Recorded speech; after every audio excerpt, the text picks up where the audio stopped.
Welcome to the Living Out podcast, helping people, churches and society talk about faith and sexuality.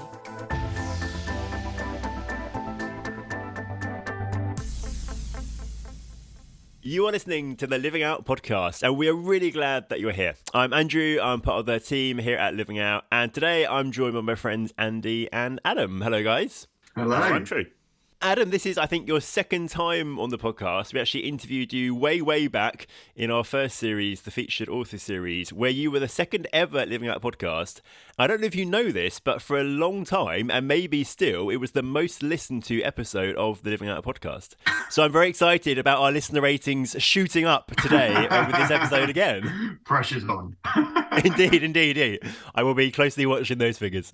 And listeners may not know, but Adam is very tall. Every time I meet Adam in person, I have forgotten quite how tall he is. How tall are you, Adam? I'm 6'7", so an inch taller than the average door frame. Oh, that must be annoying. Oh no. I know that door frames are going to be an issue, so it's constant ducking. Okay, yeah. Well, I confess, I also, when I remember how tall Adam is, I feel slightly jealous because one of my kind of childhood dreams was to be taller than my brother. And my brother, I think, is 6'3", which now feels not that tall, and I'm only a lowly 6 foot. So I never quite made it, which is sad. So that got me thinking, guys, do you have any unfulfilled childhood dreams? Well, I'm 5'11", which is even worse. But this is a weird one. So most of my friends, contemporaries at school, wanted to play football for England. I wanted to commentate on England playing football. So I just wanted to be John Watson or Barry Davis, for those of that generation, or Des Lynam presenting it. I wanted to be a sports commentator. And, I'm enjoying speaking to a microphone now, but sadly about, sexuality rather than football. Andy, I could actually see that. I could see that happening. I think you should start your own podcast. Talk about football instead of being single and same-sex attracted. That'd be brilliant. What about you, Adam? Yes, when I was a kid, I wanted to be a shouting man. What? A shouting man? A shouting man. So think back, way back when there was no internet, and so news was delivered by the shouting man. Oh, a town crier? Yeah, like a town crier. He would take his bell sandwich board, shouting away. And then it progressed from there onto I wanted to be a butler. Oh. Yeah. I had real big dreams that I wanted to be a butler, and I would prepare myself to fulfill these dreams by serving my mum and dad cereal in bed. Oh. Wow, I did not expect that answer. Well, next time we're all hanging out, we're very happy for you to act as the butler and bring us, perhaps not cereal, but some nice drinks and food and such like. That is brilliant. I love that. Well, today we are actually here to continue our series discussing a book, The Plausibility Problem, which was written by our ministry director, Ed Shaw. A brilliant book, really helpful, and so we thought it would be good to take some time across the podcast series to discuss the themes of that book.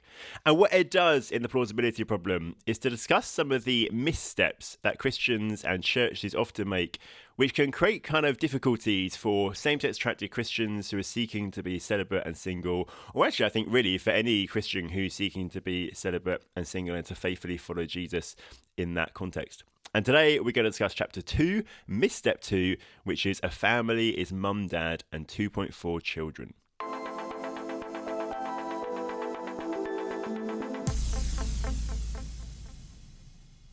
Ed opens this chapter by sharing how people have often felt sorry for him because he doesn't have children or a partner. I wonder, guys, have you ever encountered that sort of attitude in your own life? I mean, I've probably had experience of people feeling sorry for me. I don't know whether that's due to my lack of partner and children, but it's funny, actually. I've managed to cultivate a reputation for being useless around children, which I've worked quite hard on. But certainly it's the case that people have kind of said, I just feel slightly sorry for you, Andy, not having somebody to share your life with, somebody to go home to at the end of a long day. In one or two cases, people who would take a different view on sexuality to me, sort of praying that I would meet somebody and have a loving gay relationship such that would be, that sort of loneliness would be removed. So certainly I've had people feeling sorry for me that I've not had a partner. Yeah, I definitely can relate to that. I think sometimes sharing my story with people and some people just get quite tearful or upset, and it's because I think I can deny myself family, and a partner and children, and they're like, well, what's the point of life if you haven't got those things? I think some people are also like a little bit jealous. Like, oh, I wish I could actually have a good night's sleep for once. Yeah, the grass is always greener kind of thing, isn't it? That is true. I think I've encountered this. I've not encountered it so much in people's explicit statements, but in the implicit things that are said. The one that stands out to me is I just have a surprising number of conversations, I feel like, of people where they seem to be really supportive of the fact I want to faithfully follow Jesus, the fact I'm seeking to be single instead about obedience to him and stuff, that is what I feel is the right thing to do, and that I'm relatively comfortable in that. And then, like, the last thing they'll say will be, oh, but actually we knew someone who's same-sex attracted, and they also got married to a woman in the end, and something. It's always like, it's kind of this little last parting thought is, but your life would be better if you do manage actually to marry a woman, which kind of seems to imply this thing of actually it's not such a great thing to be just you in that sense, kind of just on your own. Yeah, we sometimes hear it in the language, don't we? When people talk about their better halves. It's like, okay, if that person's your better half, then you are just a half of a whole. And are we saying that about every single person, that they're just half a being? Yeah. I find it in the weird assumptions. So whenever I meet somebody for the first time, they don't know me very well, they can look at me and guess that I'm somewhere in my mid-40s. There's just the assumption. So if you're not here with your wife and kids, at which point you say, I don't actually have a wife and kids, which just feels weird to some people. Remember the worst conversation I had, somebody was shocked and said, oh wow, have you never found anybody you liked? Or have you never found anybody who liked you? Which was just sort of, and it sort of just slightly played into the sort of, actually it just feels weird not to be part of wife, 2.5 kids, and just that sense of I don't quite fit into society as I should. That's more been expressed, and it's mainly by people I'm meeting initially. Yeah. I'm not a fan of small talk, full stop, but the small talk question I dread is, do you have a family, or tell me your family kind of thing? Because as an adult, people don't mean tell me about your parents and siblings and such like. They mean about your spouse and children. And then it's that decision. Yeah, exactly. You kind of say you don't have a spouse or children. It's like, how much do you explain? Have you got the energy, the time? Is it the content? Kind of. And I just find it a really difficult question to answer. What about, and some of this has touched on this already, are there ways we see churches maybe kind of communicate or imply the message that a family is a mum, dad, and 2.4 children, as Ed puts it in the book? I mean, churches have slightly got better at this, but it was always the sort of family service that you'd have, I don't know, once a month, once a term, where the kids stayed in, and it did give this sort of impression of single people, please go away. So I think most churches have now renamed that for that reason, but sometimes that hangs around.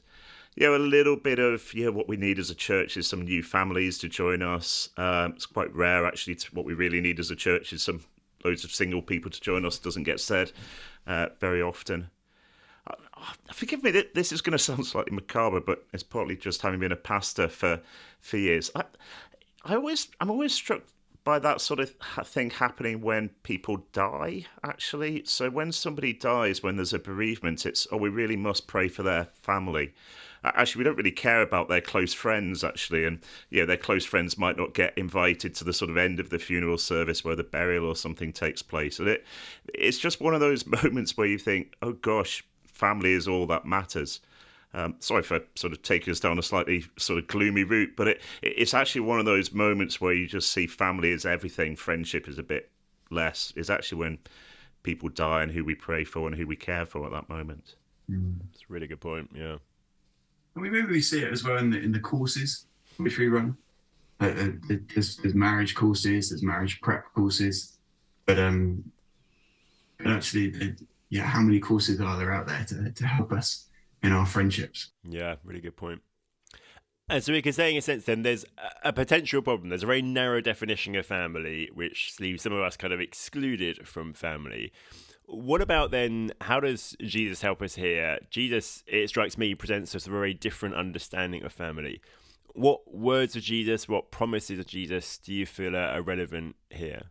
I mean, the provocative point to make is that Jesus doesn't anywhere speak positively about nuclear family. So actually, when Jesus talks about nuclear family, it tends to be as a potential rival to him. Actually, if anyone doesn't hate their father, mother, and follow me, so there's that point you'd make, and then you just get Jesus redefining family. So there's a moment in the Gospels where it said to Jesus, your mother and your brothers are outside. And Jesus comes back and says, no, here are my mothers and my brothers. And he points to his disciples. And so Jesus does redefine family to a certain extent, to say there's another family at play here. So his followers function as family together. I always turn to Mark chapter 10. And I just think Jesus' words in Mark chapter 10 are just so powerful.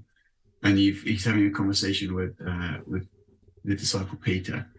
And Peter's just commenting on how much he's given up to follow Jesus Christ. And Jesus Christ just comes back with just incredibly strong words that those who have given up wives and family and brothers and sisters and homes and fields, they're going to receive 100 times fold, 100-fold more. However you say that phrase, 100-fold more in brothers and sisters and fields and families and homes. In this life and in eternal life. And I just find that just so moving.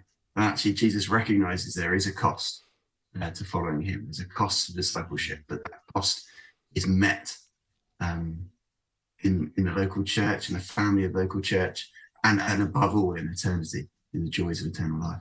And I love that we then see all this illustrated in the life of Jesus as well. He gives this teaching, but also it's presented in his life. He's a single man. He doesn't have a spouse. He doesn't have his own children, but actually he just has these deep connections with lots of people. And just kind of Jesus' relational connection, a friendship connection with so many people throughout the gospel is one of the really, really striking things. And the way he welcomes people in, he forms a family in a sense through the men and women he gathers around him. And when I think about that question, I still find that question awkward of, tell me about your family.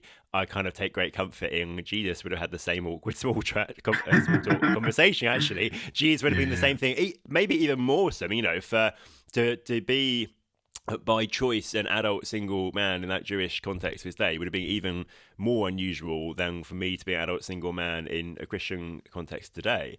And so, it's one of those lovely things when I have that awkward conversation and the slight sting of that question, actually Jesus really understands that because he's been there, he's done that, he's experienced exactly that. One of the most beautiful scenes for me is at the cross where you've got Jesus dying on the cross and you've got Mary there and the disciple Jesus loves, probably John, there. And Jesus says, mother, here is your son. Disciple, here is your mother. And it took me ages to realise what was going on there. It was Jesus, looking after his mum, which that is happening, but there's something bigger going on. I think Jesus is saying, actually, there's a new family being created by my death on the cross, whereby sort of mothers and sons are created who aren't blood relations, but in this new family where all the barriers have come down through his death, a new family of mothers and fathers and sons and daughters and brothers and sisters is created, who all look after each other, because actually John then takes Mary into his home. A new family where people are looking after each other through Jesus' death on the cross, and it's beautiful. Amen, because that's often one of the underappreciated glories of what the gospel has achieved. There's a writer called Bethany Jenkins. She has an incredible little phrase about Jesus, that Jesus is a biologically childless parent. That actually at the cross, through the gospel, he creates thousands of millions of billions of children. And he draws us all into this incredible family of God. Yeah. Andy, you said a few moments ago, I think your words were, Jesus has nothing positive to say about the nuclear family. Does that mean then that Jesus is very negative about the nuclear family? No, I mean, he's negative about idolising the nuclear family. But as you look into the New Testament as a whole, the nuclear family isn't eradicated. So, there are instructions as to how husbands and wives are to relate, how parents and children are to relate. I think one of the things we sometimes forget is 1 Timothy 5, where there's a command to Christians to make sure they're looking after their parents and their grandparents, especially as they head into old age. And I've seen that done wonderfully by some folk in the church here, just being really sacrificial towards your parents with Alzheimer's and so on. And so, yeah, you don't want to give the impression that what we're saying means we have no family responsibilities to our nuclear family at all. The phrase I often use is to be a Christian is to be part of two families, if you like, and they're not to compete with one another. They're just the responsibilities the Lord gives us. We care for people within both our families. That's a really important nuance to hold on to, isn't it? Yeah. So I guess the big question now is, how do we live this out practically? Here's Jesus' vision for family. What does it look like when rubber hits the road in practicality? And that's what we'll explore in the second half of today's episode. Just to let you know that the Living Out team's coming to Dublin on Saturday the 25th of March. This is your chance to explore sexuality in our culture, the biblical picture, and how we can support same-sex attracted Christians in our churches. Find out more and book a place at livingout.org/events. So Jesus gives us a very different understanding of family, and the question then becomes, how do we put that into practice? And I found really helpful here to recognise the distinction between being family and living as family. So the Bible teaches that we as New Testament church are family. We're adopted as God's children. That means we are siblings together. We are family. But it's just a recognisable fact of life that living as family is a very different thing just to being family. By the way things work, everyone is born with biological family. Sadly, not everyone gets to experience family life with their biological family. So we've established that we are family. What then does it look like for us to live out? What might living as church family look like in practice? And what does it look like in your life and your own experience? When I first moved down to southeast London, I didn't know anyone in this part of the world, and before I even arrived, my boss, he called me up and he said, "We'd just love to have, if you come round for dinner on a Thursday evening, and we'd love that to be like a weekly thing, if you're up for it." And like my heart just like leaped. And then little did I know that like that Thursday night dinner was going to become the world of lockdown 2 and 3, and that Thursday night dinner was also going to become like the only people I can see Tuesday night dinner all of Sunday. And yet like it created like just really deep and meaningful relationships. People just picking up the phone, being like, "Let's make it a regular thing to regularly see each other." Yeah, it's good. Regularity just is such a key thing, I think, isn't it? Fostering deep relationships and the experience of family. And one of the things I think is hard to do for many of us in a modern culture where lives are busy and full and fast paced, and actually being deliberate and proactive about having regularity or regular time with people. Likewise for me, it's been a really, really vital thing. Yeah, that's right. And part of it is just how we communicate with each other. So I'm probably at a stage now where closest friends are spread all over the country. But it's funny enough, it's just some of the language that people use. So with those close friends I visit every so often, they're all constantly saying to me, "Andy, when can you come again?" It's sort of, and actually then proactively asking that sort of question, which gives me the reassurance they do actually want to see me again. And it's just actually thinking through the language, perhaps, those who have nuclear families wanting to include others in them, just the language, the tone we set to actually deliberately say to people, "You're not interfering with our family life. We want you here." I remember a number of years ago now, I have a tendency to view myself as quite a burden to people and mystified whenever anybody wants to spend time with me. But I remember one, it was a wife actually, so good friend of mine. It was actually his wife who I knew less well. But she said to me, "Andy, you keep giving the impression that you coming to see us is a burden. You do realise we want you here." And just using that sort of language I just found really helpful, actually. A key part for me of experiencing church as family has just been recognising that most of family life, everything in nuclear family life, is not kind of the exceptional and the special. It's the very normal, the very mundane in a sense, but it's done together. And so for me, what actually I find is kind of the richest experience of family I get to experience actually is when I just do the very normal, mundane things with other people, which also becomes a lot easier because it's not that anyone has to go out of their way and put in lots of effort and make it a really special occasion or a special food or a special event or whatever it is. It's actually just kind of tagging along with whatever is happening. And so actually, helping a mate renovate his garden, or just literally going and doing the shopping together, or just going out for a walk because the family go out for a walk or something, is for me actually often much more meaningful and more kind of relationally satisfying than let's get together and have a really special meal to mark this special occasion or whatever. And it also just makes it so much easier, I think, because all of us have things we're doing which we could do with others alongside us. And so that makes it feel much more manageable, actually, to begin to experience this. Yeah, it's about consciously deciding to choose people. And actually, the problem with special events is it just puts loads of pressure on them. Yeah. There's loads of pressure to, we're going to have a fun time. Where actually, it's much easier to have a fun time in doing something normal and mundane. I remember very, very struck a few years back by Rosaria Butterfield's book, The Gospel Comes of a House Key. And she really pushes this idea that actually the gospel should transform our relationships to such an extent that the guest becomes a host and the host becomes a guest. That we shouldn't just be putting out the best china and cooking the best meals for people, but actually we should just welcome people into the normality of life. And also then when I am a guest in someone's home, I shouldn't be expecting them just to serve me like a butler, Andrew. But I should actually be intentionally trying to find ways to serve them. Like a butler. Yeah, that is really good. Yeah. There you go, actually. You could go round to friends' houses, Adam, and take on the butler role. And both family is created and your lifetime ambition is fulfilled. Everybody's a winner here. What a beautiful thing. Yeah.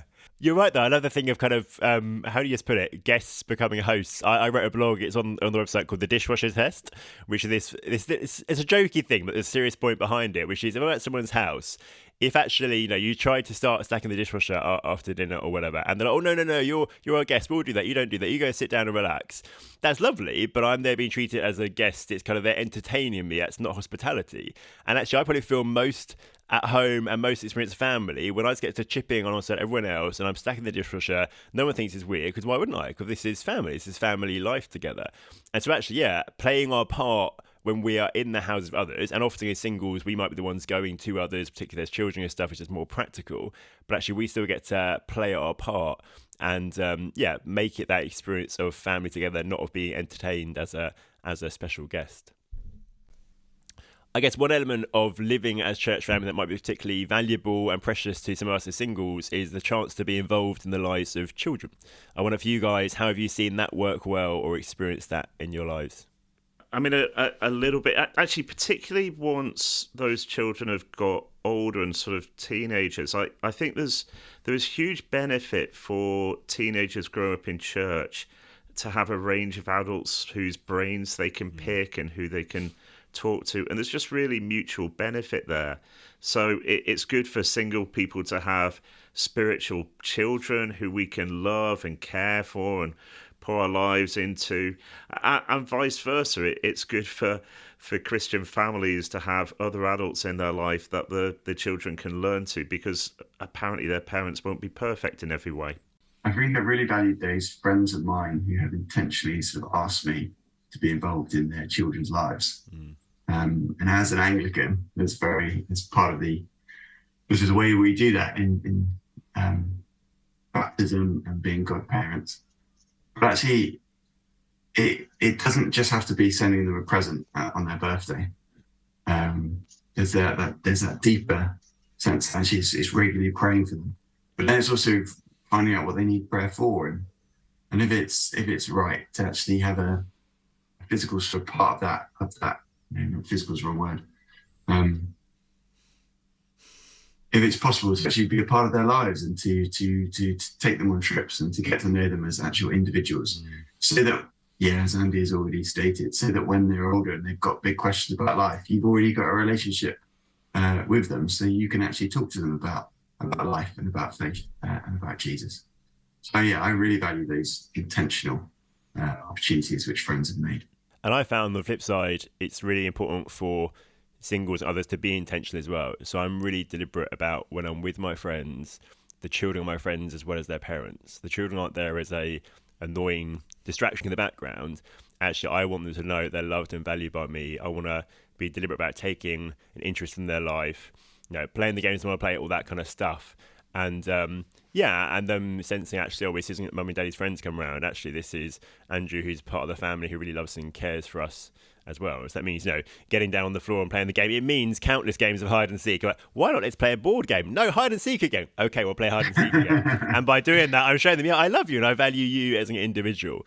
And for me, I sometimes reflect on my life and think actually in some ways I get to have this kind of broader, richer experience of family than many of my married friends who have kids, who has to understand all practical limitations and actually get to be involved in the lives of so many families and so many children. And that's just one of the great joys actually of singleness for me. One thing I wanted to talk about was some housing arrangements, because I think we live in a culture which offers very few options for housing arrangements. Generally speaking, single people over a certain age would live on their own and nuclear families would live together.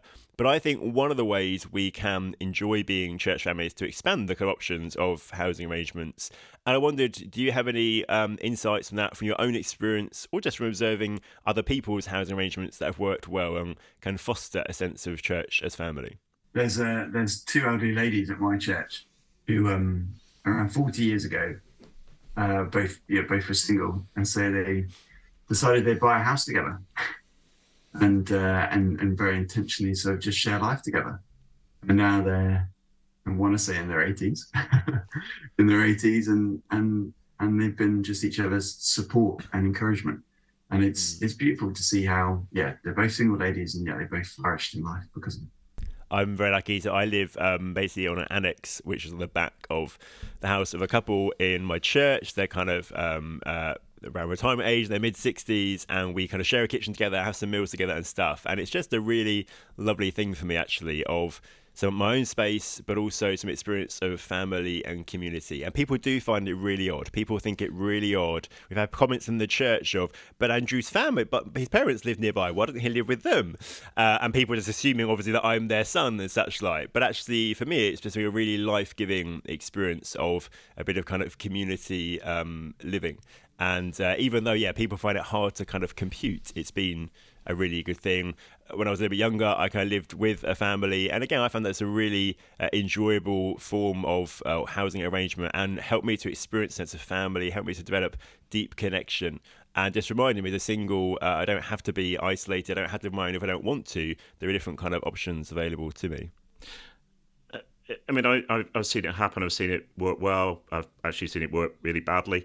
And I think part of me wants to say it works well in a sense where there are just good conversations happening about how this is working.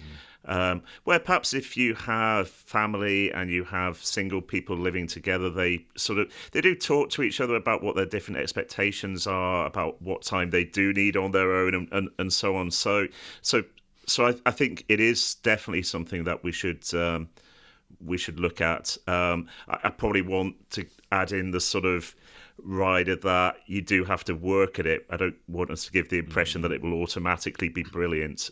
You will need to do the sort of work of exploring, how do we do this? How do we function together? What space do you need? What space do you need?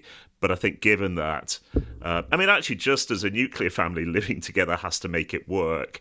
So actually in this situation, you've got to have the conversations to make it work.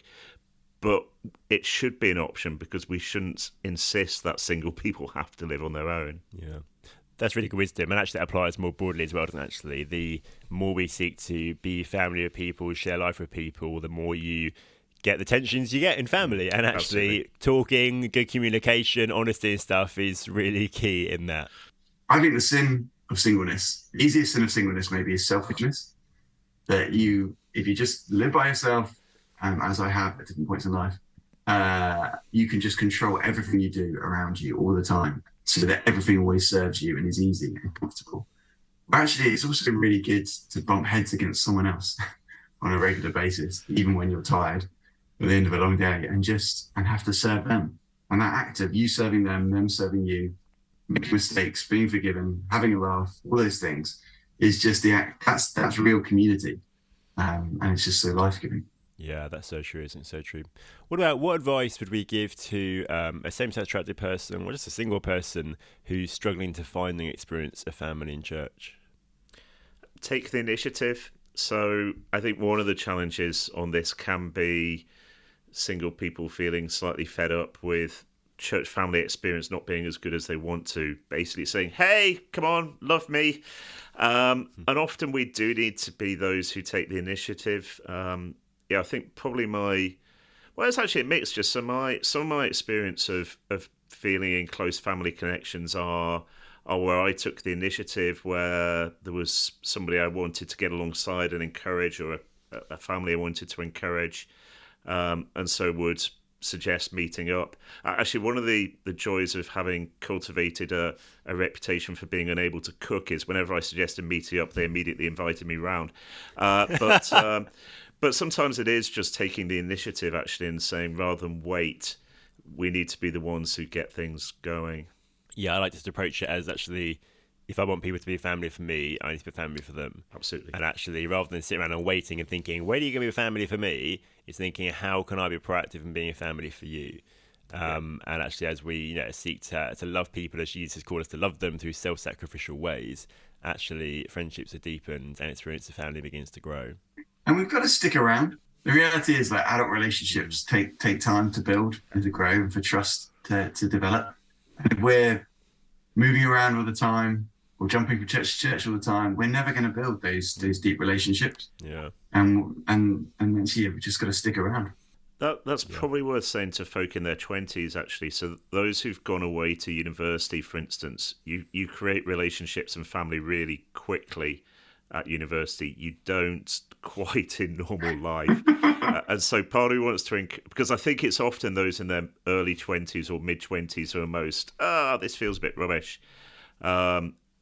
Work at it. Enjoy getting to know sort of spiritual parents a generation above you. Don't just think all your relationships have to be with contemporaries, because that's quite a weird family. So deliberately, generation above, generation below, try to cultivate relationships across generations, because that will give you the deepest experience of family. And what would we say to church leaders? How can they encourage this sort of living out of church family within their church communities? By doing it. I think would probably be the easiest way, by actually modeling these things. And I think sometimes we can be quite task orientated, I say, as a church leader, and we create our to-do list, and actually relationships take time, they take effort. They're not something you can ever tick off, and yet they're totally worth it. And so, it's about doing it and realizing that there is value in these long-term goals. Just thinking church is family rather than thinking church is institution. Often the way church leaders end up leading stuff, and believe me, I've done it is around meetings, around programs, around following the constitution. All of those sort of things you kind of have to do as a church leader and as you make decisions. But the danger is you end up seeing church as institution. So how do you convey a sense of warmth around family, around people? Warmth goes a long way, actually, in just modelling this is who we are as a church community, as a church family. That's excellent, yeah. We are approaching the end of our time. So, guys, are there any resources you would point people to if they want to think about this more and engage with the idea of living out church as family? 7 Myths About Singleness by Sam Albury. And I just think he directly looks at this myth, and it's very helpful. At the risk of being nice to you, Andrew, probably of all of us, you've just done a load of really good thinking and writing on this. So there are just umpteen blogs that you've written on this subject, like the dishwasher test and singles needing families too. Absolutely. And we can stick those in the show notes as well. So we'll pick a few highlights there. Alongside that, we'll put an article I wrote called What Does Jesus Teach About the Nuclear Family? Unpacking some of what we've said already about the different bits in the Gospels that engage there. And a blog I recommend, I really liked, written by one of our friends who's same-sex attracted and is in an opposite-sex marriage. It's called Why I Need My Single Friends. And just pointing out that this thing of being church as family isn't only good for single people, but it was also really good for married people and for children as well. Well, I think that's all we've got time for today, but I want to leave us with the challenge that Ed lays down at the end of this chapter, which I really loved, which is where he points out we can all take initiative in helping everyone to experience family. And actually the way that church becomes family and how we experience it is by us all taking that initiative. And he kind of lays down the final challenge of what can you do today to help that become a reality for people in your church community. And what a great challenge for us to go away with. What does it mean for us today to put this into practice and help people to experience family? Thanks so much to Andy and Adam for joining me, and thanks to you for listening. Don't forget to like and subscribe to the podcast to make sure you don't miss an episode as we work through the rest of the plausibility problem over the coming weeks. And why not share this podcast with other people whom you think might be blessed by it. We'll be back in a couple of weeks' time looking at the next chapter of the plausibility problem.